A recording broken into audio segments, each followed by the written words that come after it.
Moi, je vais vous parler argent public aujourd'hui. Ah.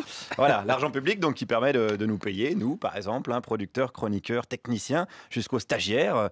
Non, évidemment, je déconne. Payer des stagiaires, quelle idée à la con. Saint-Pierre Gattaz, pardonne-moi. Le privé n'a pas le monopole de la traite des jeunes, rappelons-le. Comme dirait Macron, en marche vers le Bangladesh. Et l'argent public, ça sert aussi à construire des trucs plus utiles. Des routes, voilà, avoir des routes, pas des routes LCRIF. Attention, non, j'ai dit des trucs utiles. Non, je le sais parce que je suis allé ce matin au forum annuel des travaux publics. Plein de gens, donc, qui, dès qu'ils voient une pâquerette, imaginent quel type de béton il pourrait couler dessus. Voilà, un petit peu comme Xavier Dupont de Ligonnès quand il voyait sa famille au petit déjeuner. Et j'ai discuté, oui, c'est un parallèle un petit peu hasardeux, et j'ai discuté avec des entrepreneurs, notamment de Joseph Bonnier, c'est l'inventeur du béton armé. Qui était-il vraiment ? C'est un joli barbu, il est en photo là, à un moment là. Et Un joli barbu qui a inventé le béton armé. voilà, Ça, on ne le savait pas déjà, on apprend des choses. Joseph Monnier. Moi, c'est un mec extraordinaire là. C'est à lui qu'on doit tous les buildings moches en béton armé. Et voilà, le côté négatif là, ça y est. Non, excusez-moi, voilà, à qui on doit les jolis buildings en béton armé. Oh, la belle tour de la cité des Tarterets, qui n'est pas sans nous rappeler la RDA des années folles. Oh, la beauté. Je ne voulais pas casser l'ambiance qui est donc à la promo du béton. Ce même monsieur avait même carrément convoqué Balzac pour vanter les louanges de Louis Vicat, l'inventeur du béton tout court. Balzac parle de Louis Vicat. Ah, Il le cite dans son roman Le curé de campagne en disant que Louis Vicat, l'homme qui a fait avancer la science. je me demandais, est-ce que c'était pas la comédie humaine du béton, quoi, c'est ça ? Le béton, c'est la vie, bien sûr. Le béton, c'est la vie, mais la beauté. C'est un mélange de Bouygues et de Séguéla. C'est du Bouygues, c'est formidable, formidable. Alors, il y a plein d'autres choses formidables. Il y avait, par exemple, une super invention au Forum des Travaux Publics. On en a déjà parlé d'ailleurs dans cette émission. C'est la cabine médicale. Plus besoin d'avoir un médecin sous la main. Tout est automatique. On est dans une cabine et on a le médecin en face de vous sur un écran et qui va pouvoir faire toute une série d'examens médicaux et prendre des mesures physiologiques pour vous diagnostiquer vos pathologies. À distance. À distance, il peut même rédiger une ordonnance qui est imprimée directement dans la machine. Mais alors, l'objectif, c'est quoi ? C'est de plus voir aucun humain dans sa vie et Non. de vivre dans des petites cabines ? Non, mais je vois bien le...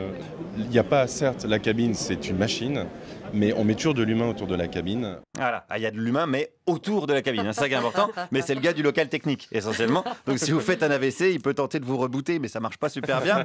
Le médecin, lui, il peut être 300 km dans son cabinet de travail à Acapulco, par exemple, s'il aime bien. C'est le progrès, je vous rappelle, c'est l'investissement public. Mais attention, ça ne brise pas la relation patient-médecin, ça l'améliore même. La relation entre son médecin, même s'il est à distance, et son patient est assez forte, puisqu'on va beaucoup plus communiquer, on va beaucoup plus échanger. Donc, il y a plus d'échanges à distance qu'en vrai. Il y a plus d'échanges qu'en vrai, absolument. On est sûr de ça, c'est vrai ça ? Et oui. Évidemment, on le sait, plus on est loin, plus on communique. Regardez Thomas Pesquet. On n'avait jamais entendu parler du type alors qu'il habitait à côté de chez nous. Là, il se barre à 400 km dans l'espace. Chaque fois qu'il a une crotte de nez, on est au courant. Voilà, c'est de l'humain, c'est du progrès, c'est de l'argent public bien dépensé. Mais il y a mieux que Pesquet seul dans l'espace, tel un Jean-Vincent placé en combinaison sous oxygène.